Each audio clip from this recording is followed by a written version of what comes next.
They wanted him to be silent. They wanted him to bend. They wanted him to choose peace over truth. But every time Jesus was pushed to the edge, he stood taller. Every word he spoke carried power, and every moment of resistance showed that he would not back down. The world Jesus walked into was heavy with tension. The land was under Roman control, and people lived in fear of soldiers, taxes, and punishment. At the same time, religious leaders held tight control over the people's faith. They made rules upon rules, placing burdens on ordinary men and women. To question them was dangerous. To speak against them was almost unthinkable. Most people kept their heads down. Most people stayed quiet. But Jesus was different. He came speaking words that cut through the silence. He talked about freedom, mercy, and truth. His voice rose above the noise of tradition and fear. From the very beginning, his message was not the kind that pleased everyone. Crowds gathered. To listen, some felt hope, others felt anger. Leaders watched closely, searching for ways to trap him, because his words threatened their control. Imagine the weight of that pressure. Every step he took was under the eyes of both the powerful, priests, and the Roman rulers. One wrong move could mean prison or even death. Most would have chosen safety. Most would have softened their words. But Jesus was not afraid. He looked at the crowds. He looked at the leaders, and he spoke with boldness. He talked about a kingdom, not built by Rome, not held by the priests, but by God himself. A kingdom where the poor, the broken, the sinners, and the forgotten were welcome. These words did not just comfort the weak. They shook the strong. Leaders felt their power slipping. Soldiers could sense rebellion in his tone. People whispered, asking if he was the Messiah, the one who would change everything. And still, he never hid. He walked openly through towns and villages. He healed in public. He taught in synagogues, challenged traditions that had been held. For generations, did not back down when questioned about why he ate with sinners, did not back down when asked why he healed on the Sabbath. Each answer cut deeper, exposing the emptiness of man-made rules and the richness of God's mercy. This was not just courage. This was a refusal to compromise. Every word he spoke was like a sword, cutting through lies and fear. Every time he refused to back down, more people saw the truth. Yet every time he stood firm, the danger grew greater. The tension rose higher. The leader's anger grew stronger. Step by step, his courage led him closer to the cross. They thought they could corner him with questions. They thought they could trap him in his own words. The religious leaders, men dressed in fine robes, men who carried the weight of tradition, on their shoulders stood against Jesus with sharp minds and sharper tongues. They did not come to him seeking truth. They came with plans. They came with anger hidden behind polite questions. Every time he spoke, their control over the people grew weaker. They could not ignore him. They could not silence him. So, they decided to confront him face to face. One day, as Jesus was teaching in the temple, a group of leaders came forward with a question that was meant to destroy him. They asked, "Should we pay taxes to Caesar or not?" If Jesus said yes, he would lose the trust of the people who hated Roman rule.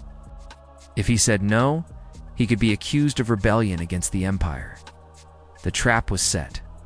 The crowd leaned in to hear his answer, but Jesus did not panic. He did not hesitate. He asked them to bring him a coin. He held it up where everyone could see. "Whose image is on this coin?" he asked. "Caesar's," they replied. "Then give to Caesar what belongs to Caesar, and give to God what belongs to God." In a single moment, he broke their trap. In a single moment, he showed wisdom greater than their schemes. The leaders fell silent. The people were amazed. Jesus did not back down. Another time, they brought a woman before him. A woman accused of sin, caught in the act of adultery. According to the law, she was to be stoned. The leaders thought they had found the perfect test. If Jesus spared her, they would accuse him of ignoring the law. If he condemned her, his message of mercy would collapse. They pushed her into the crowd, her head bowed in shame, waiting for his answer. And what did he do? He bent down and wrote in the dust. Then he stood and spoke words that cut through every heart. "Let the one among you who is without sin throw the first stone." Silence fell. Stones dropped from shaking hands. One by one, the accusers walked away. Only Jesus and the woman remained. "Has no one condemned you?" he asked. "No one, Lord," she whispered. "Then neither do I condemn you. Go and sin no more." The leaders burned with fury. Each time they tried to catch him, he turned their schemes back on them, called them out for their hypocrisy. He told them, "You clean the outside of the cup, but inside you are full of greed and wickedness." Told them they were like whitewashed tombs, beautiful on the outside but full of death within. These were not gentle words. These were sharp truths aimed at powerful men. No teacher had ever dared to speak to them this way, but Jesus was not afraid. He stood in their presence, looked them in the eye, and refused to bow to fear. His courage was not the kind that shouts loudly to win arguments. It was the kind that speaks truth even when it could cost everything. With every word he exposed their hearts. With every word, he showed that he was not a man to be silenced, not a voice to be ignored. The people watched all of this unfold. Some were shocked, some were thrilled, and some began to believe that this man was more than a teacher. This man was the truth walking among them. There were moments when the crowd held its breath because Jesus chose to defend those no one else dared to stand beside. He was not drawn to the rich or the powerful. He walked toward the broken, the sick, and the forgotten. Where others saw shame, he saw worth. Where others saw danger, he saw a soul in need of love. Every time he reached for the weak, he risked his reputation, his safety, and even his life, yet he never stepped back. 1. Sabbath day. While the synagogue was filled with worshipers and the leaders were watching closely, Jesus noticed a man with a withered hand. According to their strict traditions, healing was considered work, and work was forbidden on the Sabbath. The leaders were ready to accuse him if he acted. They were waiting like hunters around their prey. Jesus knew this. He could have waited until the next day to avoid trouble. But he would not leave the man in pain for the sake of tradition.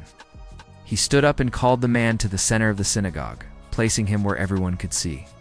Then he asked the leaders, "Is it lawful to do good on the Sabbath or to do evil, to save life or to destroy it?" No one answered. The silence was heavy. Then Jesus told the man, "Stretch out your hand."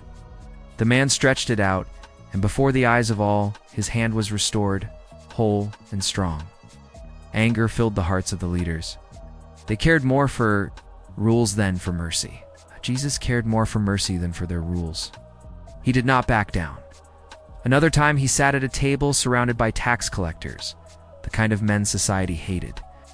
They were seen as traitors, greedy men who stole from their own people to serve Rome. No rabbi, no holy man would sit and eat with them, but Jesus did. He shared bread with them, not in secret but openly. When the Pharisees saw this, they asked his disciples, "Why does your teacher eat with tax collectors and sinners?" Jesus heard them and answered himself, "It is not the healthy who need a doctor, but the sick. I have not come to call the righteous, but sinners." With those words, he tore down walls of pride and showed that the love of God was not for the perfect, but for the lost. Even in moments of danger, his heart never failed the weak. Once, as he walked, a crowd pressed around him. In that crowd was a woman who had suffered for 12 years. Doctors could not help her. Money could not save her. She believed if she could just touch the edge of his garment, she would be healed. And she did. Power flowed from him, and she was healed instantly. He turned and looked for her, not to shame her, but to call her daughter. "Your faith has healed you," he said. "Go in. Peace." In that moment, a woman who had lived in shadows stepped into the light because Jesus refused to pass her by. Time after time, he lifted the weak, even when it cost him the trust of the proud. He placed value on the lives others ignored, broke barriers of law and culture to reach those who were hurting. He was not afraid of what people whispered. He was not afraid of what leaders plotted. He chose compassion over caution, mercy over fear. And by doing so, he showed that true strength is not in power over others, but in lifting the weak and standing with the broken. The day came when the whispers turned into chains. Soldiers marched into the garden at night, torches in their hands, their armor shining in the darkness. They came not to listen, but to arrest. The religious leaders had finally delivered him into the hands of Rome. The most powerful empire in the world now stood before one man without an army, without wealth, without defense. Most men would tremble at the sight of Roman authority. Most men would beg for mercy, but Jesus did not. Dragged before Pilate, the governor of Judea, he stood silent while accusations filled the air. The leader shouted, twisting his words, painting him as a rebel, a threat to Caesar. Pilate studied him carefully. He had seen criminals before, men who cursed, who cried, who pleaded for their lives. But this man was different. He did not shout. He did not fear. Even Herod, the ruler who longed for entertainment, questioned him. He expected signs, wonders, some display of power. But Jesus gave him silence. No tricks, no show, no performance to save himself. Silence became his strength, a silence louder than the threats of kings. It was not weakness. It was courage in its purest form. The might of Rome was built on fear, on armies, on swords and crosses. But here stood a man who feared none of it. He did not back down before Pilate, did not back down before Herod. He did not back down before the crowd screaming for his blood. Instead, he stood in truth, knowing that his kingdom was not of this world, and no earthly throne could ever shake it. Rome believed they had the final word. The governor, the soldiers, the judges, the empire itself thought they held his fate. But the truth was greater. Jesus was not standing before their power. Their power was standing before him. It is one thing to stand against enemies. It is another to stand firm when pressure comes from friends. The disciples loved him, but they did not always understand him. They wanted a Messiah who would rise with power, who would break Rome's chains, who would bring glory without suffering. They dreamed of crowns and thrones, but Jesus kept pointing to the cross, and that was something they did not want to hear. There was a moment when Jesus spoke openly about his coming suffering. He told them he would be rejected, handed over, and killed, but on the third day he would rise again. The words struck them like thunder. Peter, bold and passionate, pulled him aside. "Never, Lord. This will never happen to you," he said. It sounded like loyalty, it sounded like love, but it was a temptation. It was the easier road, the road of escape, the road without pain. Jesus turned and looked at Peter with fire in his eyes. "Get behind me, Satan. You do not have in mind the concerns of God, but merely human concerns." Those words cut through the air like a blade. To his own disciple, his closest friend, he would not soften the truth. He would not back down. In another moment, when the crowds pressed too close, some disciples asked him to send them away. They wanted peace, quiet, a moment of rest. But Jesus said, "Let the little children come to me. Do not stop them. The kingdom of God belongs to such as these." Where his followers wanted barriers, he tore them down. Where they wanted control, he showed mercy. Even in the smallest moments, he stood firm against the pressure of those nearest to him. And then came the garden. The night was heavy, his soul was troubled, and he asked his friends to keep watch with him, but they fell asleep. 3 times, he returned and found them resting when he needed them most. Still, he pressed forward. He prayed with sweat like drops of blood, surrendering to the will of the Father, while his disciples failed in weakness. He carried their weight, their failures, and still refused to turn back. Even when Judas came with soldiers betraying him, with a kiss, Jesus did not curse him. Even when Peter drew his sword and struck a servant, Jesus told him to put the blade away. "The cup the Father has given me, shall I not drink it?" These were not the words of a man running from suffering. These were the words of a man standing firm. Even as his friends tried to pull him another way, the disciples could not understand the road he chose. They wanted safety. They wanted victory without sacrifice. But Jesus showed them that true courage is not avoiding the cross, but walking toward it with steady steps. He did not back down, not from his enemies, not from the leaders, and not even from the pressure of his own beloved friends. The sound of the hammer striking iron echoed through the hill. Each blow carried pain, each blow carried finality. They nailed his hands, they nailed his feet, and lifted him high for all to see. The cross was Rome's weapon of fear, a symbol of shame meant to crush a man's spirit before it crushed his body. But in Jesus, there was no collapse, no surrender. Even on the cross, he did not back down. The crowd gathered.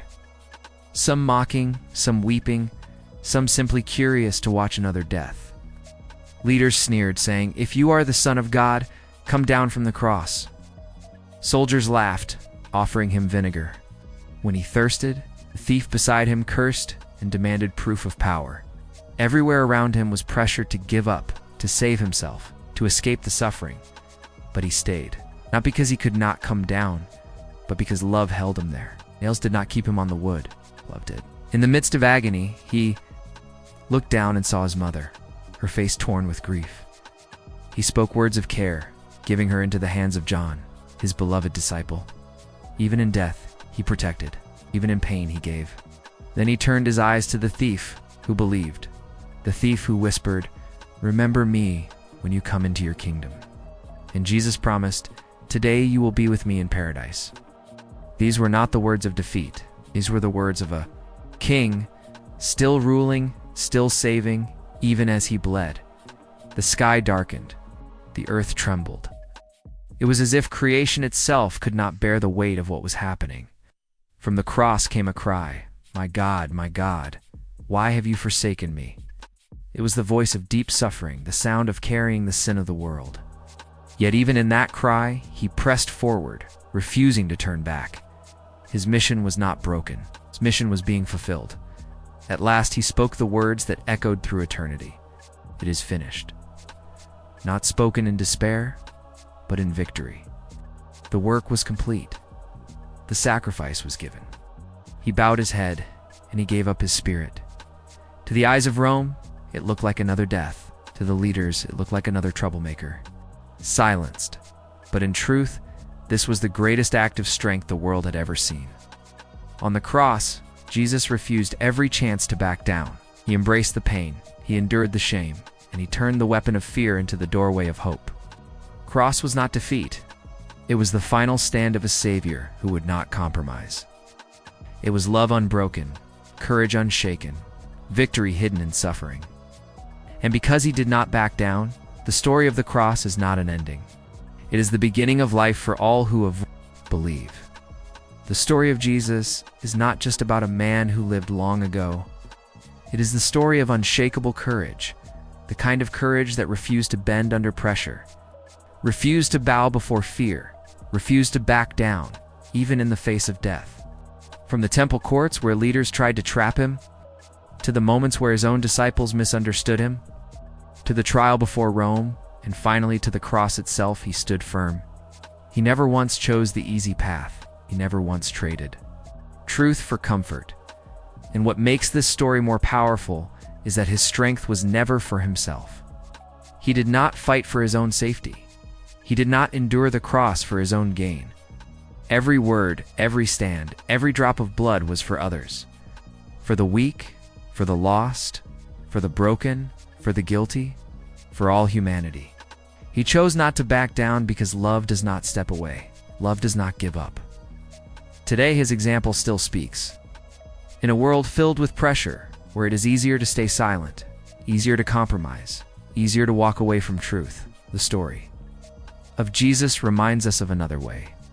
To stand firm in mercy, to stand firm in love, to stand firm in what is right, even when it costs something. His life was not a path of comfort, but a path of courage. When the crowd mocked, he answered with forgiveness. When the leaders attacked, he answered with truth. When the soldiers raised the cross, he answered with sacrifice. And because he never backed down, the grave could not hold him. Death could not keep him. The stone was rolled away, and the final proof of his courage was revealed in resurrection. So when you feel the weight of pressure pressing on your shoulders, Remember the one who carried the cross and did not falter. When fear whispers for you to stay silent, remember the one who spoke boldly in the temple courts. When the world tempts you to choose the easy road, remember the one who chose the harder road for your sake. The story does not end in defeat. It ends in hope. Hope that still lives today. Hope that cannot be silenced. Hope born from the truth that Jesus never backed down. Not because he never backed down, you and I are free to rise, to believe, and to stand with courage in our own battles.